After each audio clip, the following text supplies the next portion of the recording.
That's where we're heading to next after we've had a bit of lunch. Hohenschwangau. Just come across this, I don't know what you call it, a garden of gnomes, I suppose. Of various and ducks. But the best two is there's a Tarzan and a dead one who's been nailed to the shed. Okay, we're nearly at the next castle, which we think is Hohenschwangau, but pronunciation's probably wrong. Who cares? Just at, towards the entrance of the castle is this little fountain. And there's the views. To Neuschwanstein, Wenstein.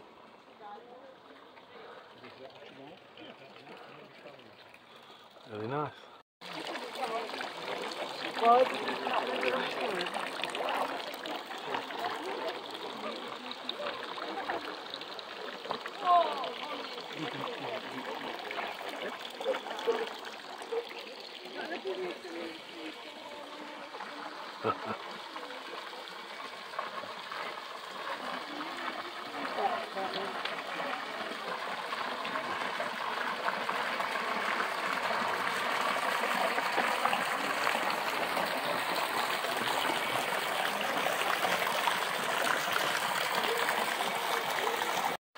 The gardens and the views are really quite spectacular. This is the same inside here. There's no filming, so I think Christine's going to give it another go, and we'll see what we get. The gardens really are nice. I expect they look really pretty in the summer. The views are great.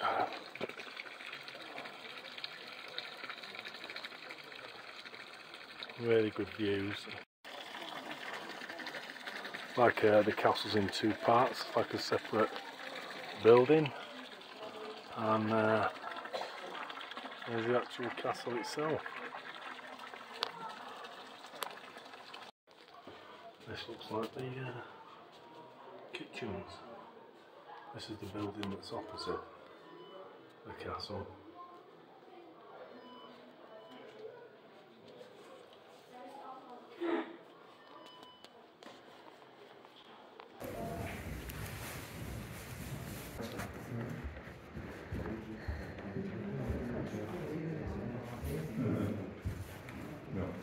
Great. So if I go over there so you can see better. So hello to everybody. Hi.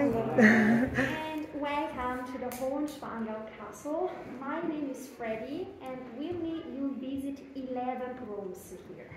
Cool. But before we do this, let me introduce you the story of the castle. This castle was before a medieval fortress called Schwanstein. That means the stone of the swan. The people who lived here were the Knights of Schwangau.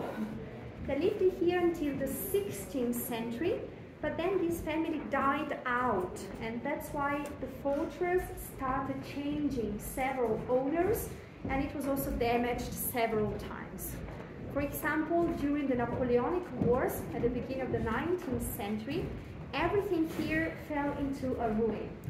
And the ruin was discovered in 1829 by the Crown Prince Maximilian of Bavaria while he was hunting and hiking here in this region.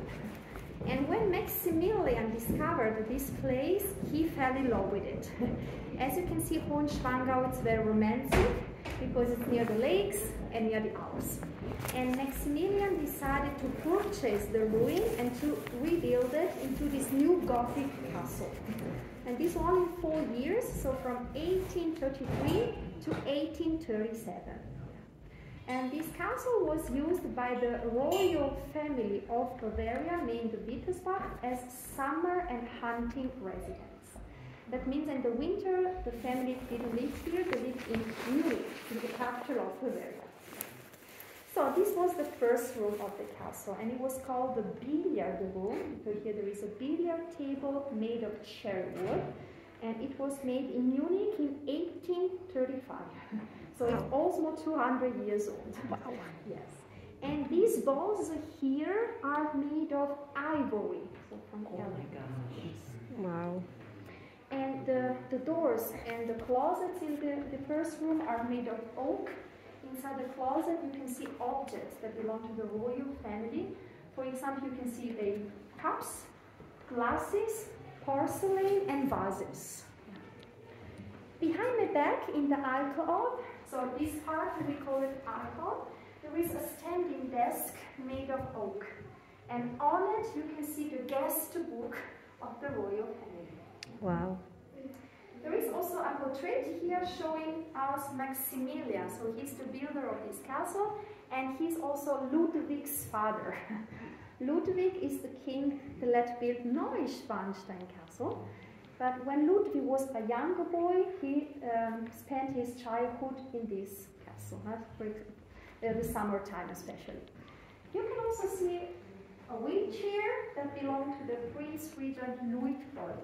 Luitpold was Maximilian's younger brother, and he passed away at the age of 91. Wow. He was very old for that time. And that's why Luitpold let to build an elevator to move better here in the castle. The elevator was behind that door. And the engine was produced by Siemens.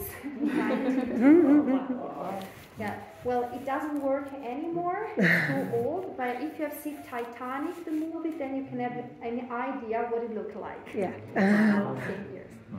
And in this room, you can also see a present to Luitpold for his 90th birthday. It's over there, it's the coat of armor case, Oh, wow. Yeah. made of ivory and gilded silver. Wow. And it took more than 3,000 hours of work to produce it. Wow. Well, the Prince Regent Luitpold was also the last inhabitant of the castle here. He died on December 1912, and 1 year later the family decided to open up the castle to the public. So we are now in a museum, but the museum is still private. It's still owned by this family, and that's why inside the castle you are not allowed to use cameras. So please, no pictures and no videos. I show you now the dining hall, and if you have questions, don't hesitate, just ask me. Thank you.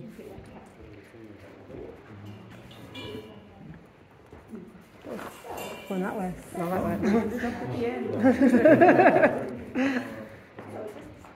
Oh, look at the wheelchair. Wow. It's different, isn't it?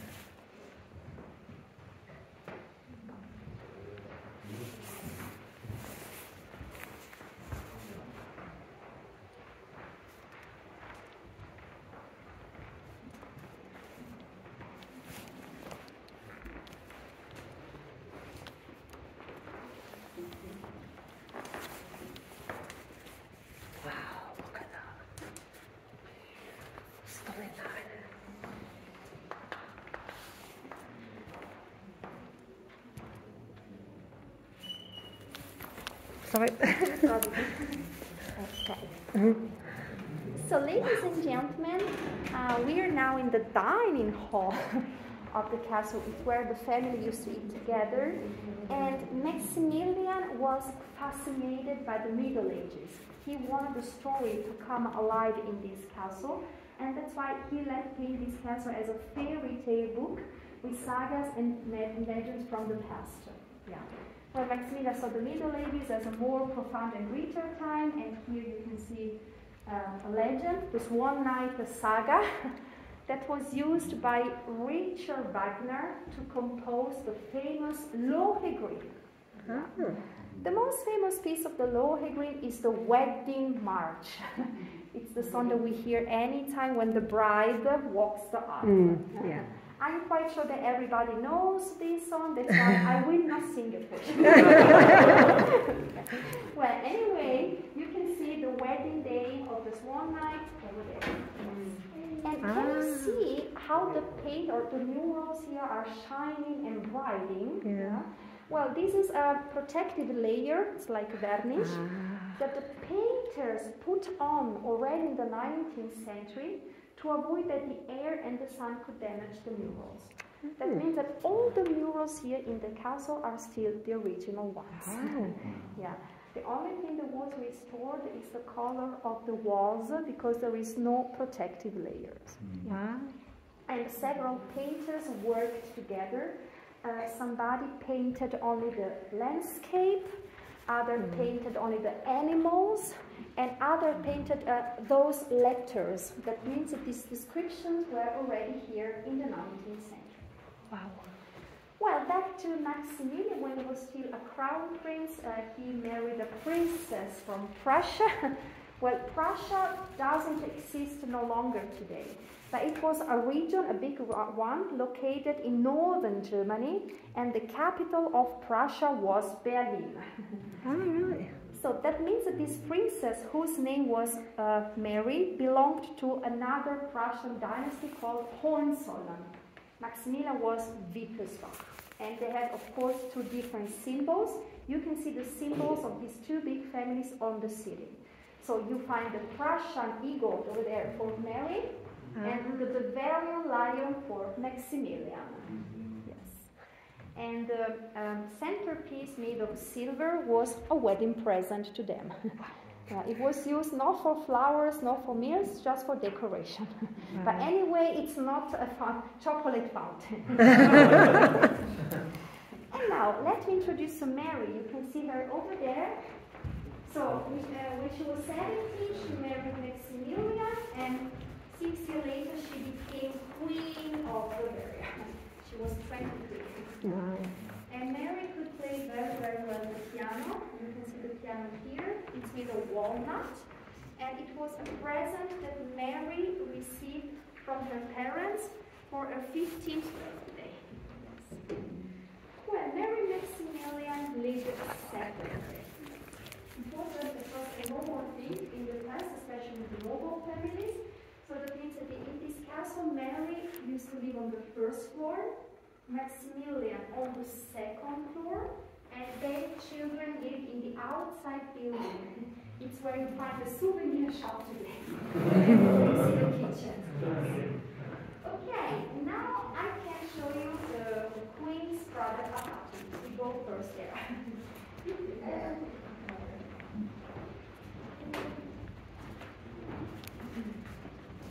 The piano still So have a look at, yeah, have a look. But if you press A, maybe you got C or D.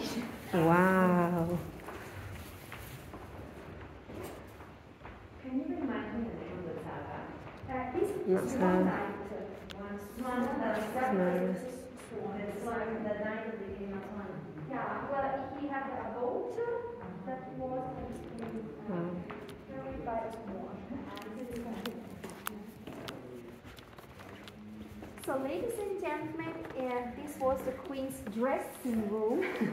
But here there were no closets with clothes because the clothes were too big. That's why they were on the third floor. So here Mary was only helped by getting dressed. Yeah. In the alcove today you can see two photos of the children of Mary and Maximilian. They only had two boys. On the left side you can see Otto at the age of 12. And on the right side you can see Ludwig at the age of 15.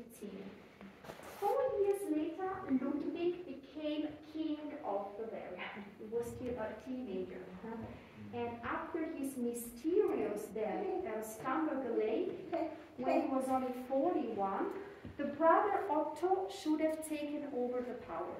But Otto was declared mentally ill at the age of 24 because he suffered of a post-traumatic stress due to a war where he fought. He was probably schizophrenic, and that's why the power was taken over by the uncle of the boys, the Prince Regent Luitpold. And that's why we also use the title Prince Regent and not King for Luitpold, because there was a king, but he couldn't rule. The one who ruled was the uncle, even if it was a prince. The Prince Regent, and this is the difference. Yeah. Well, and if you take a look at the paintings, you can admire the ancestors of the Wittelsbach. Yeah, so the story of the family. Well, let's queen's bedroom. It's over there. You can see that we have many paintings with that represent some towns of Turkey and Greece, where Maximilian has been doing a drawing in 1833. And you can also see that the beds are very, very small. Oops, sorry. It's not because people were short by their thoughts, but it's because they didn't lay down when they slept. They used to sleep like sitting, so with many pillows under the bed, not to give the impression that they were dead. And because they thought if you sleep like this, maybe your soul could vanish from your body. And it wasn't. Okay. But you can have a look. Wow. It's beautiful. I know it's very uncomfortable. So if you go to Amsterdam and you go to People sleep in a sitting position, that's interesting. so in Amsterdam you have cabinets that are short.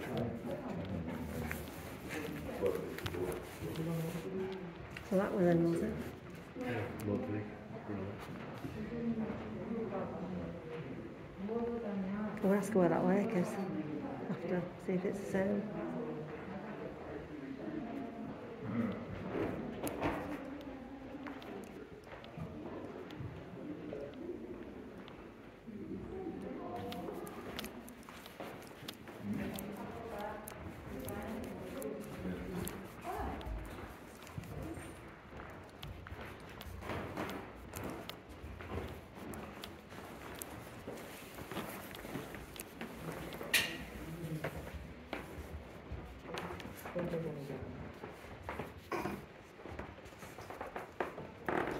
So, well, ladies and gentlemen,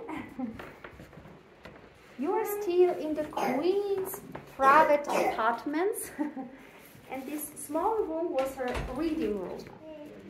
Maximilian was not only interested in sagas and legends, but also in local history, and that's why he dedicated this room to the events that happened or that are supposed to have happened in Schwangau. I can show you a very interesting painting, this one here. You can see Martin Luther, the reformer, on his way to this castle where we are now. Probably Luther has been here after he was sentenced in Augsburg. He had some problem with the church there. He had to flew away to find refuge somewhere, and he probably found refuge here. Wow. The problem is we don't have any documents that can testify that it was here, so it's just a legend. It's not historically documented. Anyway, beneath the painting you can see a tile stoves or heater. We have several tile stoves like this one. They all look like a fortress in the Middle Ages in different colors, and all of them were stoked not from outside but from inside the wall. That means that between the walls of the castle there are secret doors. Behind these secret doors you find the secret passages where the servants got in. They put wood, made a fire, and then came out the same way. Wow. They used to do like this because they didn't want the rooms to get dirty. But as you can imagine, the servant who was working inside the room could hear everything the people said in the rooms. So in castle like this, there was no secrets, and that's why probably, this is still the why we still use the expression "the walls have ears." Yes, you can see these titles in each castle of Germany. Yes. Well, now I show you the king's writing room, and when we are on the second floor, I show you the secret doors.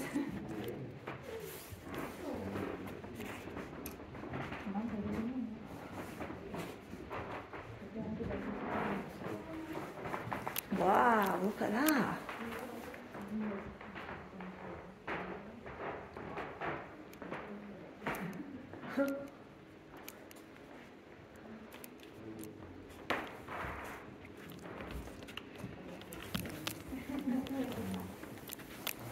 Well, the previous room was the Queen's reading room, and this was the writing room.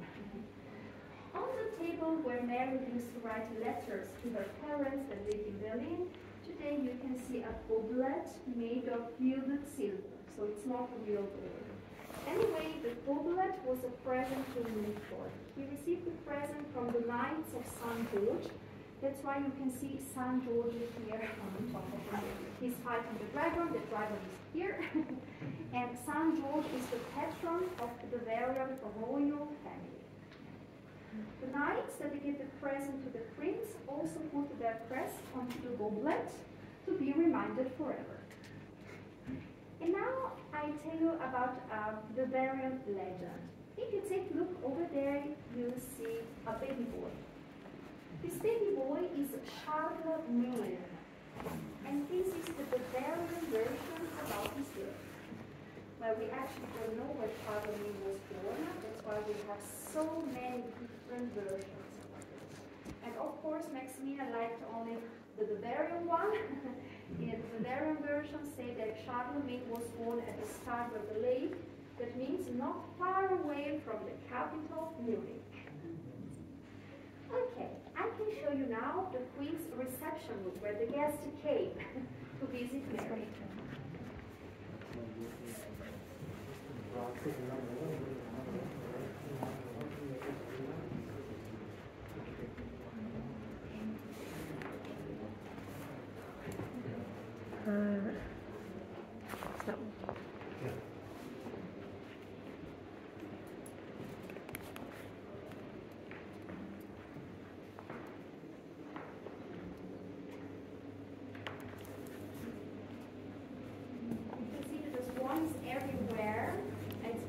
Swan is the symbol of this place.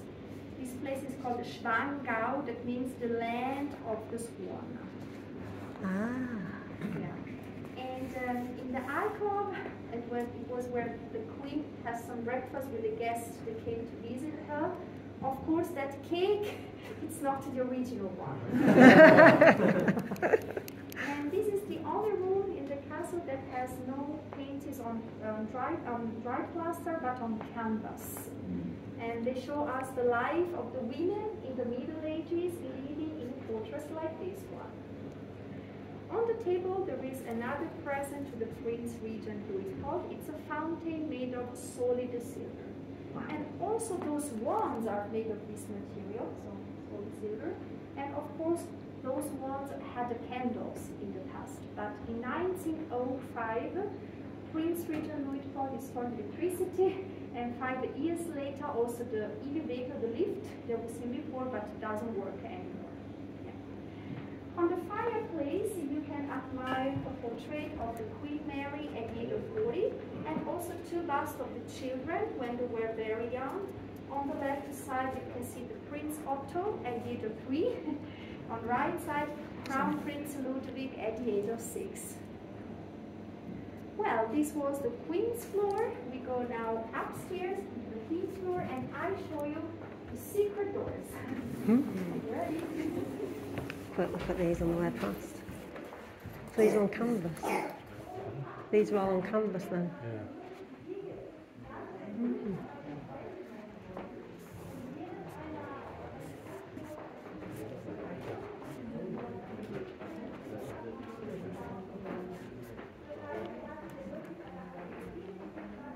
It's nice, isn't it? Does look good, that cake.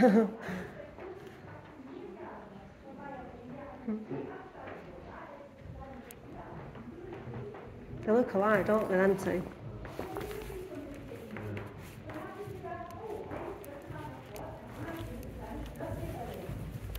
Gesagt, getan, erwarb die Ruine und innerhalb von nur 4 Jahren, in den Jahren 1833 bis 1837, baute er dann dieses wundervolle kleine Schloss im neugotischen Stil auf Can I ask a question? Where King Ludwig was found dead in the lake, where was that lake? Oh, okay, thank you. Thank you. The name is Stamberg, the lake, and this is Munich, the capital. In the south part of Munich, you can see the lake. Ah, because there's supposed to be a crossing there, isn't there? It's an S-Bahn, you know, the train. It's you need to take the south. Right, okay, perfect, thank you. You're welcome. Yeah, but we don't know what happened. We don't know if it was. No, I've been reading about it. They don't know, do they? No. You can only see a cross where his body was found. Yes, that's where I want to go. Yeah, thank you. Wow. So, ladies and gentlemen, as I promised you, I can show you now the secret doors. You ready? We have two doors. Very good, ma'am. One is here. Oh, yeah. It's small, isn't it? Well, I can tell you that the other door is smaller than this. Wow. Take a look over there. Can you see the door? Yes. Wow. It's the same color. Oh, yeah. Wow. Yeah. Well, the You're putting that off. had to crawl, of course, but then when they were inside, they could stand. Because inside the walls, it's empty and hot. And there was a servant here giving the wood to the other, and the other servant was inside the wall. It was easier to do this. I can show you something more. Here in the middle, you can see a beautiful fireplace. But this fireplace was just a decoration. It didn't work. If you take a look into it, you see a black stove. Ah. It was the stove that used to provide the heat for the room. And the only way to reach the stove and stoke it was through that door, not from outside. Yes. And all the fireplaces that we have in the castle are made of real marble. But what you see here, so the two pillars, it's not marble. This is oak painted like marble. And you can see here on the floor the original flooring made of walnut, so there was no carpet at all. Well, ladies and gentlemen, you are now in the biggest hall of Hohenschwangau. This was a banquet hall where the family used to celebrate birthdays and hunting parties. Probably you have seen some antlers in the staircase. The antlers have been shot by the Prince Regent Louis IV. He was a passionate hunter, and here you can see a statue of him in his hunting uniform. Now let's talk about the paintings of the room. Well, this hall was also called the Heroes' Hall, because you find German heroes. One of these is Dietrich von Berne. He's the man here. The story is the Wilkina saga. And Dietrich is in the town of Rome in Italy. And he's looking for the best knights for his future battle. This battle can be seen on the other side. Let's have a look. Ladies and gentlemen, don't you think that the painters forgot a very important detail in the battle? And if yes, which one? Blood. Very good, sir. There is no blood. It's a clean battle, as you can see. And if you take a look at the faces of the knights, you may think they fall asleep after Oktoberfest. You know why? It's because all the paintings of Hohenschwangau have been executed during the Romantic times. And for aesthetic reasons, painters weren't allowed to put blood or somebody into it. It was too much.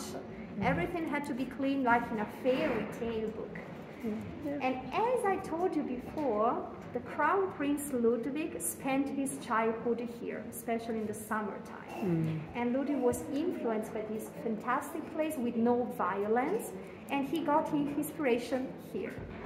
When he became king, he started building other castles like the father Maximilian used to do. Ludwig's castles are three: Herrenchiemsee, Linderhof, Neuschwanstein. Today, these three castles belong to the state of Bavaria. Only this one here is still private, still belongs to the Wittelsbach family, but the family hasn't private room here anymore. The family lives now in Castle Nymphenburg. It's the palace where Ludwig was born. And the family where the Wittelsbach are not the descendants of King Ludwig, but of his uncle, the Prince Regent Luitpold. Because Ludwig didn't marry and didn't have any children. He was engaged for a while to his cousin, but he decided to break up with her by writing her a letter without giving any reasons why 2 months before the wedding day. Yeah, and this princess was the Princess Sophie in Bavaria. She was Sissy's younger sister. Sissy was the Empress of Austria, Kaiserin, yes. Anyway, Ludwig took over this floor of his father Maximilian, and he changed something. I show you in the next one what Ludwig changed. Any questions before we enter the king's private apartments? Okay. Take the next one, please.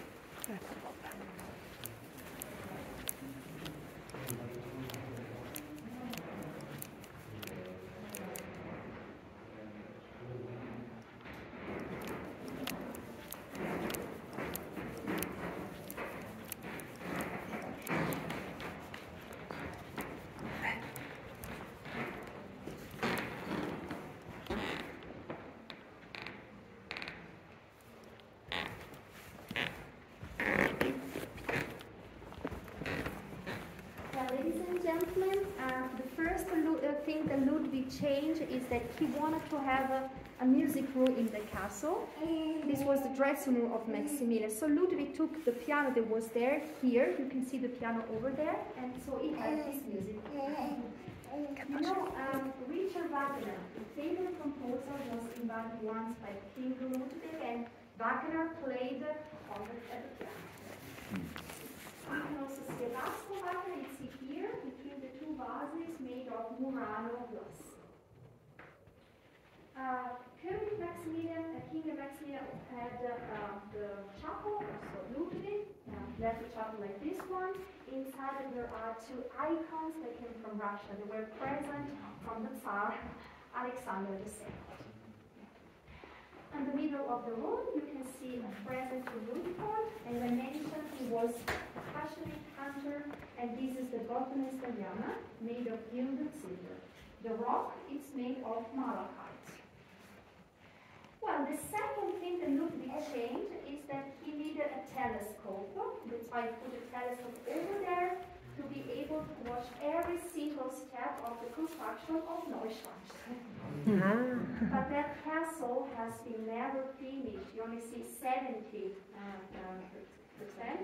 And Ludwig lived there only 172 days, not even any year.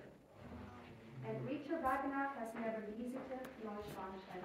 This is a pity because Neuschwanstein was dedicated to Wagner's compositions. The third thing that Ludwig changed, also the last one, is the ceiling of the bedroom. You can also come closer. As you can see, the ceiling has today a night sky. Before was a day sky. But Ludwig changed it because he loved the night and he wanted to see the stars. The stars are there. They were transparent and they were illuminated from the 3rd floor with petroleum lamps. So Ludwig could have a feeling to sleep outside in the nature. And you can also see the moon. The moon is in the ceiling on the apple tree. The moon has a disc that was rotated to have the faces of the moon as well. Yeah. And of course, the king had 2 secret doors. You can see them on the walls. Well, the right door leads to the toilet, a modern one, so with flush and warm water. But the left door leads downstairs into the queen's bedroom. There's a stairwell. Yes. Okay, wow. You can have a look. If you don't find the moon, tell me, I show you once more.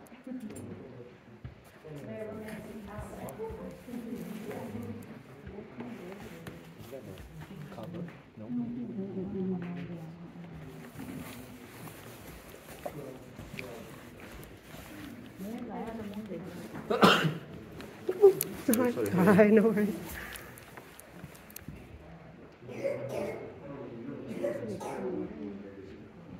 So where's the moon? Where's the moon? The moon. And why? Have you seen the moon? No. I show you. Yes, there is an apple tree, and inside the apple tree there is a circle. Ah, yes. You see the disc. Yes. Yeah, got there.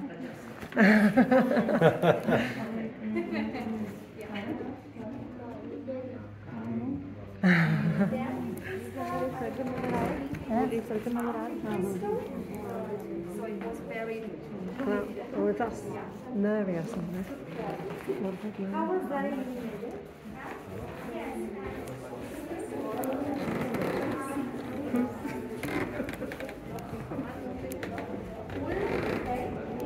I've been in here, haven't I? Light went round to the wall and illuminated the house. Okay. So,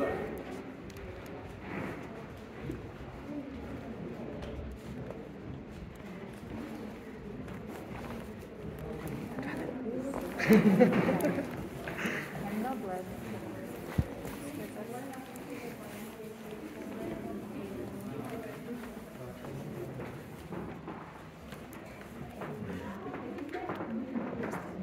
Bread.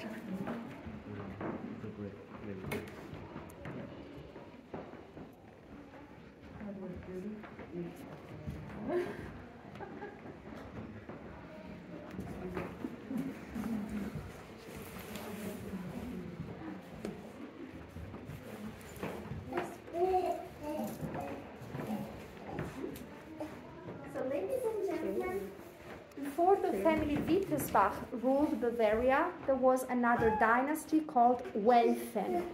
Here you can see the story of these families, and one of these was Harry the Lion.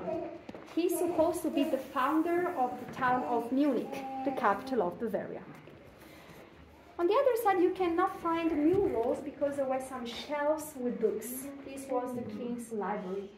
But everything was removed, and the books are now in the archive in Munich, so the Wittelsbach. What you can still see of this library is the reading chair of King Maximilian. You find the reading chair in the alcove, and you can see that the bookrest and the footrest in the drawer were adjustable. Okay. You may use it for Netflix. Yes. But the most amazing thing in this castle is the bread that you find on this table. You won't believe it, but this is real bread. And the bread was also present to Luitpold. He received it from Russia. According to the Russian tradition, bread and salt together symbolize the hospitality. So you shouldn't throw away. Or you eat it or you leave it. And the family decided to keep the present here, so this is still the original bread of 1891. Wow. Yeah. It has no mold. So there's no mold. Sourdough. Ah. I always say it's not tasty, but it's biological. Okay. Wow. Okay, let's have a look into the guest room. Ours goes more within a week, doesn't it?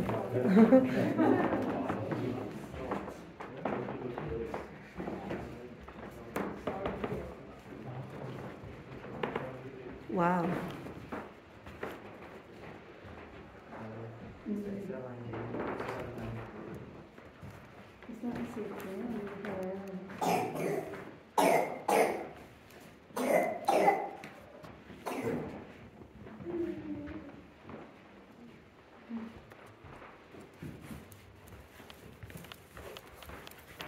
So, ladies and gentlemen, because of this beautiful view on the lake, this room was a guest room. Have you ever heard the name Hans Christian Andersen? Oh, yeah. Well, he was once here and he slept on this bed. This was his guest room. Well, the painting shows us the king Altari, courtesan the princess Theodolinda. She was the princess of Bajuwaren, because we're people from Bavaria, and from this word Bajuwaren, we have today the word Bayern, that means Bavaria. So these are the ancestors of people that live today here. Okay, I can show you now the king's living and reception room. We have the most beautiful present here. Let's have a look at this view. Oh, it's a nice view. It's a nice view, that, yeah. Nice guest room, isn't it? What a bed.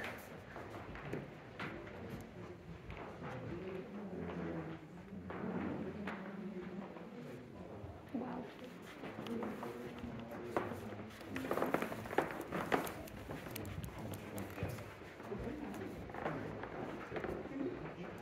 These are in every room, aren't they? Each with these. Yeah.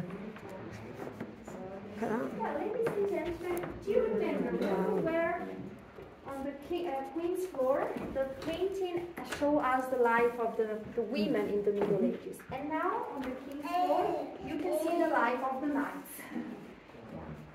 In the icon you can find the office of King Maximilian. Today there is a drinking horn made of ibex. The drinking horn is on a fortress made of gilded bronze, and it should bring luck to people that live here in this castle.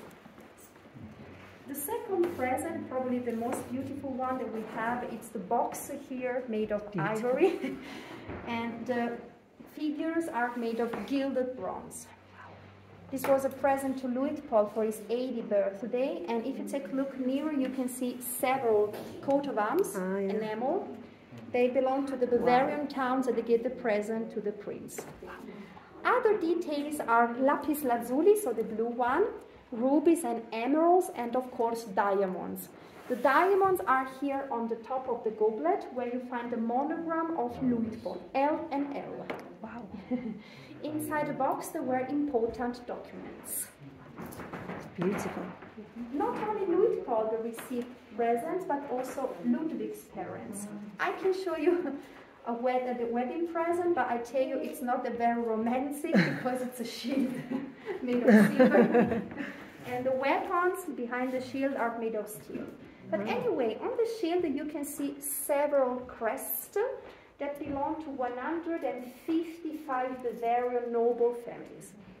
And all these families together wanted to say that they're going to be loyal forever to Mary Maximilian and to protect them as a shield, an axe, and a mace in a future battle will do. This was the meaning of this beautiful shield here. Wow. Now it's more romantic than before. Well, ladies and gentlemen, do you have any questions? This was our last room together for today. Well, thank you so much for your precious attention. I hope you can enjoy the sunny day in the weekend. It's not a very common. Thank you so much. Auf Wiedersehen. What about the kitchen? Kitchen is in the outside view. Let's have a look at this. Oh, look at that. That's a beast, isn't it? Look at that. I like that. I like the thing it's on as well. Yeah. It's very cool. Very cool.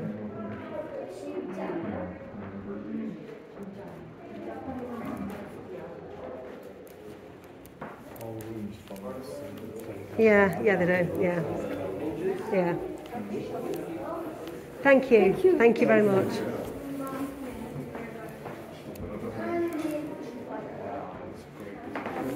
It is a good view. Fantastic views, isn't there? I asked about the lakes. You are right. It isn't. They're not always right. It's in Munich. Well, it's been a really, really nice day after the rain that we had first thing this morning, and we've seen our two castles, Hohenschwangau and Hohenschwangau, which is there. Hohenschwangau, Hohenschwangau's round the corner. So,